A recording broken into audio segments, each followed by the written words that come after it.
ഹരി ഓം. കൽക്കി രൂപികളായിരിക്കുന്ന എല്ലാ നാരായണന്മാർക്ക് ശിവഗീത പാഠത്തിലേക്ക് സ്വാഗതം. ഞാൻ നിങ്ങളുടെ സ്വന്തം ഷീല അയ്യപ്പൻ. ഇന്ന് നമ്മൾ ശിവഗീതയുടെ 2ാമത്തെ പാഠമാണ് പഠിക്കാൻ പോകുന്നത്. ഈ പാഠത്തിന്റെ പേര് അസുരന്മാരുടെയും ദേവന്മാരുടെയും ഉൽപ്പത്തി എന്നാണ്. എന്താണെന്ന് നോക്കാം.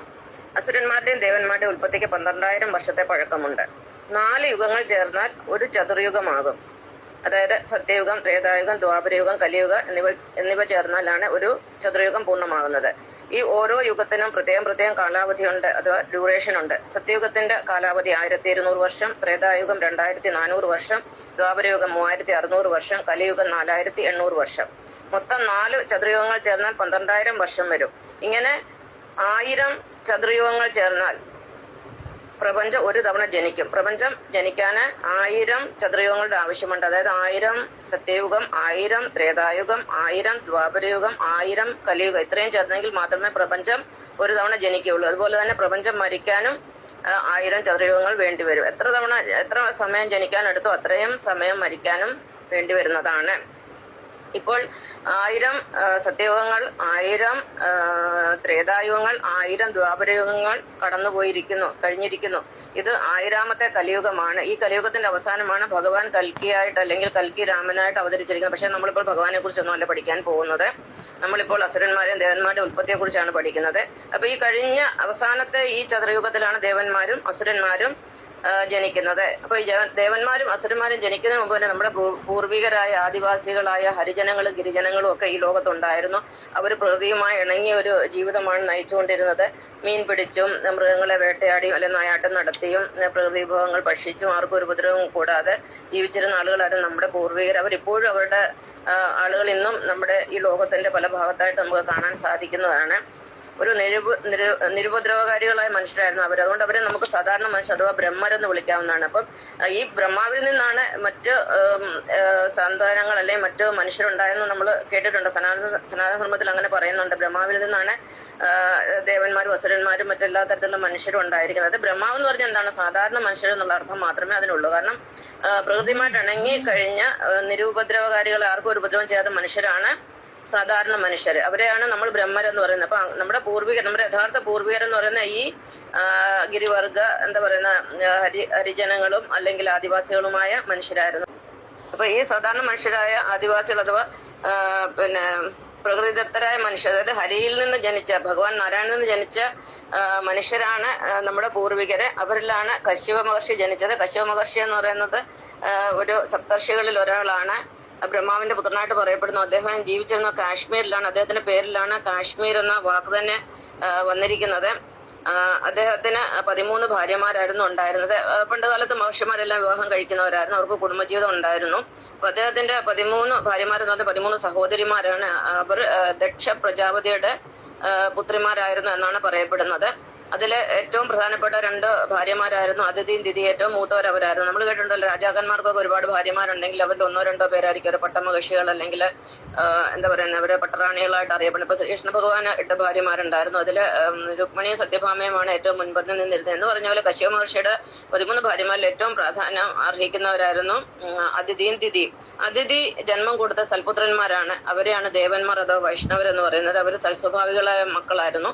ഈ സമയത്ത് അനിയത്തിയായ ദിതിക്ക് അതില് കലി പൂണ്ടു അല്ലെങ്കിൽ അതിൽ അസൂയ ജനിച്ചിട്ട് ഭർത്താവിനെ നിർബന്ധപൂർവം കാമകളിക്ക് പ്രേരിപ്പിക്കുകയും സന്ധ്യാസമയത്ത് നിർബന്ധപൂർവം കാമകളി നടത്തി അതിൽ നിന്ന് പുത്രന്മാരുണ്ടാവുകയും ചെയ്യുന്ന ഇവരെല്ലാം നശിച്ച മനുഷ്യരായിരുന്നു. അതായത് കൊള്ളരുതാത്ത മനുഷ്യ, ദുഷ്ടന്മാരും രാക്ഷസഭാവമുള്ള ഒരു ആസുരീയ സ്വഭാവികളും ഒക്കെ ആയിരുന്നു. അവരിൽ പ്രധാനികളായിരുന്നു ഹിരണ്യാക്ഷനും ഹിരണ്യകശിപുവും. അപ്പൊ അതിഥിക്കുണ്ടായ മക്കളെല്ലാം അസുരന്മാരായി മാറി. അതിഥിയുടെ മക്കളെല്ലാം ദേവന്മാരായിട്ട് മാറി. ഇവര് 2 പേരും ഒരേ അച്ഛന്റെയും സഹോദരിമാരായ അമ്മമാരുടെയും മക്കളാണ്, സഹോദരന്മാരാണ്. അത് യാതൊരു സംശയവുമില്ല. പിന്നീട് എന്താണ് സംഭവിച്ചത്? ഇവര് ചേട്ടനനിയന്മാര് അല്ലെങ്കിൽ ഈ സഹോദരങ്ങൾ ദേവന്മാരും അസുരന്മാരും തമ്മിൽ വഴക്കൊക്കെ ഉണ്ടായി. അവർക്ക് അവിടെ താമസിക്കാൻ പറ്റാതായിട്ട് അവരവിടുന്ന് സ്ഥലം കാലിയാക്കി. അതായത് വടക്ക് നിന്ന് കാശ്മീർ ഭാഗത്ത് നിന്ന് അവർ നേരെ തെക്കോട്ട് നടക്കാൻ തുടങ്ങി. അവര് അങ്ങ് തെക്ക് വന്ന്, അതായത് ഗോദാവരി നദിയുടെ ഇപ്പുറം വന്ന് അവര് സെറ്റിൽ ആകുകയാണ് ചെയ്തത്. നമുക്കിനി ഗോദാവരി നദിയെ കുറിച്ച് പഠിക്കാം. ഗോദാവരി നദിയെ കുറിച്ച് നമുക്ക് ഈ ചാർട്ട് നോക്കി പഠിക്കാം. ഈ ചാർട്ടിൽ കാണിച്ചിരിക്കുന്നത് ഇന്ത്യയുടെ ഭൂപടമാണ്, അതായത് ഭാരതത്തിന്റെ ഭൂപടമാണ്. അത് നമ്മുടെ ലേറ്റസ്റ്റ് ആയിട്ടുള്ള ഭൂപടം. പക്ഷേങ്കിൽ ഞാൻ ഉദ്ദേശിക്കുന്നത് 12,000 വർഷം മുമ്പുള്ള ഭാരതഖണ്ഡത്തെ കുറിച്ചാണ്. അന്ന് ഭാരതത്തിന്റെ ഭൂപടം ഇങ്ങനെ ആയിരുന്നില്ല. ഭാരതം എന്ന് പറയുന്നത് അഫ്ഗാനിസ്ഥാന്, നേപ്പാള്, പിന്നെ പാകിസ്ഥാന്, ബംഗ്ലാദേശ്, ബർമ്മ ഇതെല്ലാം ചേർന്ന് കിടക്കുന്ന ഒരു ഉപഭൂഖണ്ഡമായിരുന്നു. ആ സമയത്താണ് ഈ 12,000 വർഷം മുമ്പാണ് ഞാൻ പറഞ്ഞല്ലോ ദേവന്മാരും അസുരന്മാരും ജനിക്കുന്നത്. അപ്പം അസുരന്മാർ നേരെ തെക്കോട്ട് വന്ന് ഈ ഭാരതഖണ്ഡത്തില് ഭാരത ഉപഭൂഖണ്ഡത്തെ രണ്ടായിട്ട് വിഭജിക്കുന്നത് ഗോദാവരി നദിയാണ്. ചിത്രത്തില് നീല കളറില് ഗോദാവരി നദി അടയാളപ്പെടുത്തിയിട്ടുണ്ട്. അത് നമ്മുടെ ഭാരതഖണ്ഡത്തെ രണ്ടായിട്ട് വിഭജിക്കുന്നു. ഇതിന് വടക്കുള്ള ഭാഗത്തെ ആര്യാവർത്തം എന്ന് പറയുന്നു, തെക്കുള്ള ഭാഗത്തെ ദ്രാവിഡവർത്തം എന്ന് പറയുന്നു. ആര്യാവർത്തത്തെ നാം ദേവഭൂമി എന്ന് പറയുന്നു. ഇവിടെയുള്ള മനുഷ്യര് വിഷ്ണു ഭക്തരാണ് കൂടുതലായും. അന്ന് പണ്ടുതൊട്ടേ വിഷ്ണു ഭക്തരാണ് അവിടെ. ഇവരെ ബുദ്ധർ എന്ന് പറയുന്നു. ഇവർ വിഷ്ണു ഭഗവാനാണ് ആരാധിച്ചിരുന്നത്. പ്രധാനപ്പെട്ട വിഷ്ണു ക്ഷേത്രങ്ങളൊക്കെ ഈ ആര്യാവർത്തത്തിലാണ്. അതായത് പുരി ജഗന്നാഥപുരി ക്ഷേത്രം, ദ്വാരകാധീശ ക്ഷേത്രം, പിന്നെ ബദ്രീനാഥ്, ഇതെല്ലാം ആര്യാവർത്തത്തിലാണ്. പിന്നെ സൗത്ത് ഇന്ത്യയിൽ എന്ന് പറഞ്ഞാൽ അതായത് ദ്രാവിഡവർത്തം, ഇന്നും ഇത് അസുരഭൂമി തന്നെയാണ്. ഇവിടെയുള്ള മനുഷ്യര് ഭൂരിഭാഗവും ശൈവരാണ്, ശൈവാരാധനയാണ് ഇവിടെ പിന്തുടരുന്നത്. ഇവരെ നമ്മൾ പ്രബുദ്ധരെന്നാണ് പറയുന്നത്. കാരണം ഇവർക്ക് ഭൗതികമായ അറിവേ ഉള്ളൂ, ഇവർക്ക് ആത്മീയമായ അറിവ് തീരെയില്ല. അപ്പൊ ശിവാരാധകരാണ്, അവരാണ് ദ്രാവിഡന്മാര്. ഇവിടെയാണ് പ്രധാനപ്പെട്ട ശിവക്ഷേത്രങ്ങളൊക്കെ ഉള്ളത്. ഉദാഹരണത്തിന് തഞ്ചാവൂരിലുള്ള ചിദംബരനാഥ ക്ഷേത്രം എന്ന് തോന്നുന്നു. പിന്നെ രാമേശ്വര ക്ഷേത്രം. രാമേശ്വര ക്ഷേത്രം ദേവന്മാരും അസുരന്മാരുടെ ക്ഷേത്രമാണ്. കാരണം അവിടെ ശിവപ്രതിഷ്ഠയാണെങ്കിലും ശിവലിംഗ പ്രതിഷ്ഠയാണെങ്കിലും അത് സ്ഥാപിച്ചിരിക്കുന്നത് ശ്രീരാമചന്ദ്രനാണ്.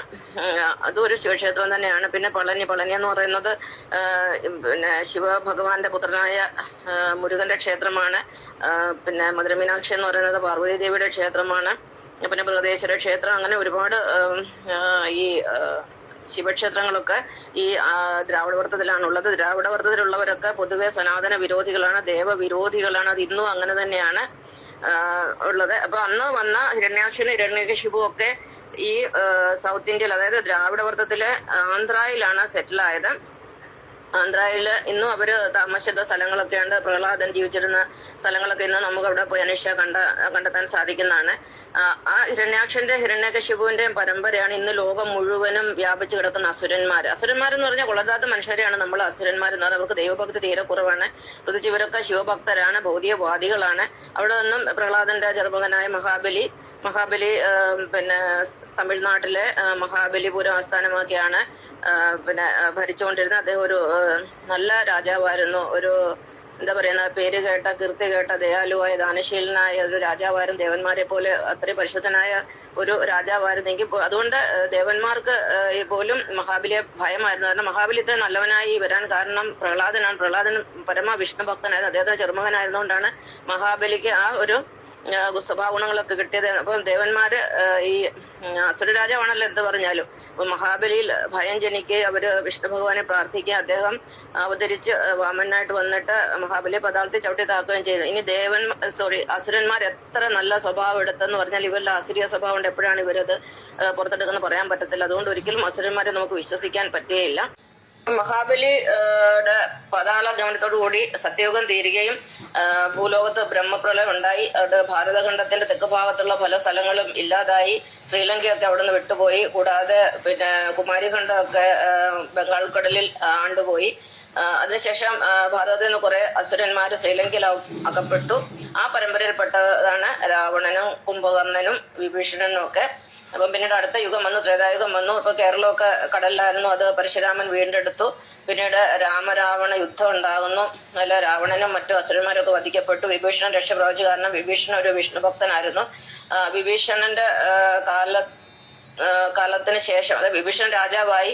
അതിനുശേഷം ആ ഒരു കാലഘട്ടത്തില് വിഭീഷണന്റെ കാലഘട്ടത്തില് അസുരന്മാരൊക്കെ രണ്ട് ചേരി പിന്നെയും തിരിഞ്ഞു. കാരണം വിഭീഷണന്റെ സദ്ഭരണത്തിൽ ഇവര് തൃപ്തരല്ലായിരുന്നു. ഇവർക്ക് ഇവരുടെ തോന്നിവാസം നടക്കണം, അവരിഷ്ടം പോലെ ജീവിക്കണം, അത് വിഭീഷണൻ അനുവദിക്കത്തില്ലായിരുന്നു. അപ്പൊ അവിടുന്ന് ഒരു ക്ലാഷ് ഉണ്ടായി. അവര് ചേരാതെയായി. ശുക്രാചാര്യര് പിന്നെ വിഭീഷണന്റെ പെങ്ങളായ രാവണന്റെ പെങ്ങളായ ശൂർപ്പണഖയും മറ്റു കുറെ അസുരന്മാരെയും കൂട്ടി അവിടുന്ന് നേരെ പടിഞ്ഞാറോട്ട് വെച്ച് പിടിച്ച് അങ്ങനെ അവര് നേരെ അറേബ്യൻ മണ്ഡലാരത്തിലെത്തി. അവിടെ അവര് അവിടുത്തെ ഗോത്രവർഗ്ഗക്കാരായിട്ടും അവിടുത്തെ ആദിവാസികളായിട്ട് അവരവിടെ ജീവിച്ചു.